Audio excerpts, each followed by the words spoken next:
नमस्कार मित्रांनो, ठाकरे गट आणि भाजपात छुपी युती, शिंदेच्या बालेकिल्ल्यातील समीकरणे बदलणार, छगन भुजबळांना क्लीन चिट मिळणार. वाचूया आपण या 5 घडामोडी महाराष्ट्राबद्दल. काय आहे हे बातमी आपण सविस्तर या चॅनलच्या माध्यमातून बघणार आहोत. चला तर मग मी सचिन नाईक आणि तुम्ही बघत आहात आपली राजनीती चॅनल. ठाकरे गट व भाजपातील संघर्ष टोकाला गेला असताना रत्नागिरीतील दापोली तालुक्यातील दोन्ही पक्षांच्या छुप्या युतीच्या चर्चेने राजकीय वर्तुळात खळबळ उडून दिली आहे. महाराष्ट्र सदन व तळोजा गृहप्रकल्प गैरव्यवहार प्रकरणात अंमलबजावणी संचालकाने क्लीन चिट दिल्यानंतर मंत्री छगन भुजबळ यांची निर्देशामुक्तता झाली. शिंदे गटात खांदेपलटाचे संकेत मिळत असून पाणी पुरवठा मंत्री गुलाबराव पाटील यांचे मंत्रिपद जाणार असल्याच्या चर्चांना जोर धरला आहे. उपमुख्यमंत्री एकनाथ शिंदे यांनी उद्धव ठाकरे यांच्या शिवसेनेला पाठिंबा देऊन मुंबईत शिवसेनेचा महापौर करावा अशी साथ ठाकरे गटाचे आमदार भास्कर जाधव यांनी घातली. मुख्यमंत्री फडणवीस दाऊस दौऱ्यावरून आल्यानंतर कल्याण डोंबिवलीतील शिंदे गटाची एक हाती सत्ता स्थापनेची खेळी फोल ठरणार अशी चर्चा राजकीय वर्तुळात रंगली आहेत आणि ह्याच 5 गोष्टी आपण सविस्तर या चॅनलच्या माध्यमातून जाणून घेणार आहोत.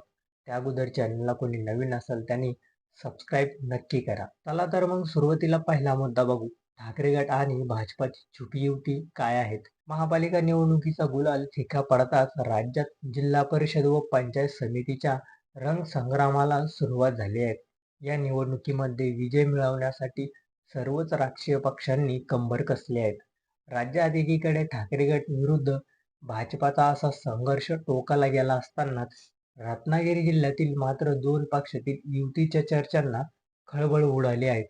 दापोली तालुक्यातील भाजपसह ठाकरे गट व अजित पवार गटात छुपी युती झाल्याचे सूत्रांनी सांगितले आहे. दापोली तालुक्यातील हार्णे व पालघर जिल्हा परिषद गटात राष्ट्रवादी अजित पवार पक्षाने उमेदवार दिला आहे, तर केळशी व कोळबांद्रे या दोन्ही गटात ठाकरे गटाने उमेदवार उभे केले आहेत. त्याशिवाय जालगाव व दाभोळ इथे भाजपाने थेट लढत दिली आहे.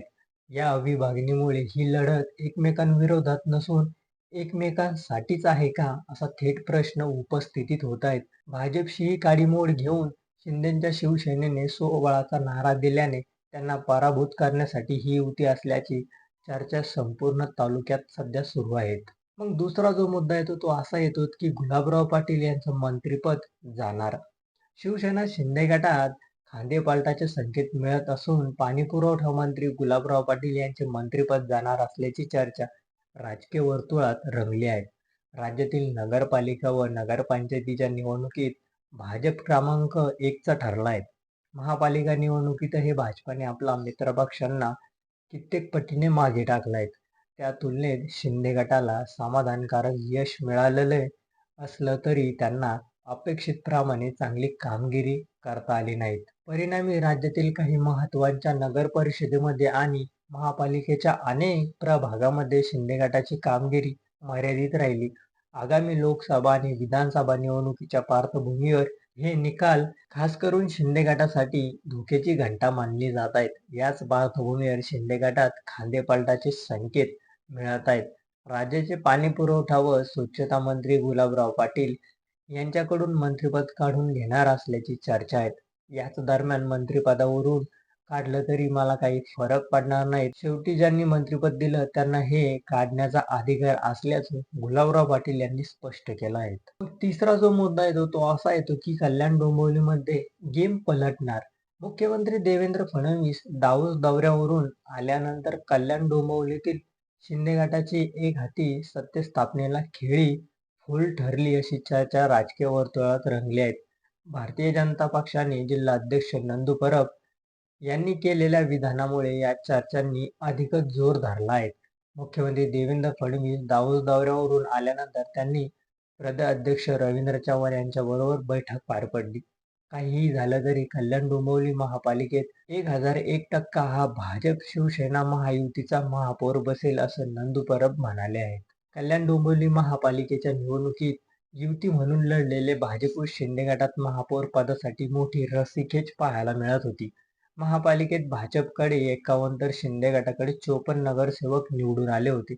याच दरम्यान खासदार श्रीकांत शिंदे यांनी मनसेच्या 5 नगरसेवकांचा पाठिंबा घेतल्याने शिंदे गटाने स्वबळाचा सत्ता स्थापना करण्याच्या दिशेने पाऊल टाकले होते. त्यातच नंदू परब यांनी केलेल्या या विधानामुळे कल्याण डोंबिवलीतील समीकरणे बदलणार असल्याची चर्चा सुरू झाली आहे. मग चौथा जो मुद्दा आहे तो असा आहे की छगन भुजबळ यांना ईडी कडून क्लीन चिट मिळाली आहे. याकडे आपण थोडं लक्ष देऊया. अजित पवार यांच्या राष्ट्रवादीचे नेते व राज्याचे मंत्री छगन भुजबळ यांना ईडी अर्थात अंमलबजावणी संचालकाने मोठा दिलासा दिला आहे. महाराष्ट्र सदन व तळोजा उपग्रह गैरव्यवहार प्रकरणात भुजबळ यांना दोषमुक्त करण्यात आले आहे. ईडीने दाखल केलेल्या प्रकरणामध्ये आता भुजबळ यांची सुटका झाली आहे.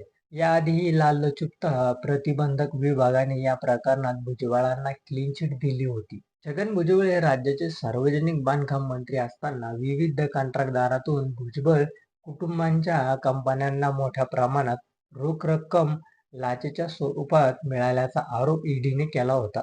2016 मध्ये त्या संदर्भात गुन्हाही दाखल करण्यात आला होता. याच प्रकरणात भुजबळ यांनी 2 वर्ष तुरुंगात राहावे लागले होते. त्यानंतर लाचलुचपत प्रतिबंधक विभागाने त्यांना क्लीन चिट दिली होती. त्याच दरम्यान ईडीने क्लीन चिट दिल्यानंतर भुजबळ यांनी या प्रकरणातून निर्दोष मुक्तता झाली आहे. मग 5वा जो मुद्दा आहे तो असा आहे की ठाकरेंना पाठिंबा देण्याची शिंदेंना मागणी. उपमुख्यमंत्री एकनाथ शिंदे यांनी उद्धव ठाकरे यांच्या शिवसेनेला पाठिंबा देऊन मुंबईत शिवसेनेचा महापौर करावा अशी साथ ठाकरे गटाचे आमदार भास्कर जाधव यांनी घातली. बाळासाहेब ठाकरे यांच्या जन्मशताब्दीच्या वर्षी त्यांना हीच खरी श्रद्धांजली असेल असंही भास्कर जाधव म्हणाले. त्यांच्या या विधानामुळे राजकीय वर्तुळात उलट-सुलट चर्चांना उधाण आलं आहे. काही दिवसांपूर्वी उद्धव ठाकरे यांनी मुंबईतील महापौरबाबत मोठं विधान केलं होतं.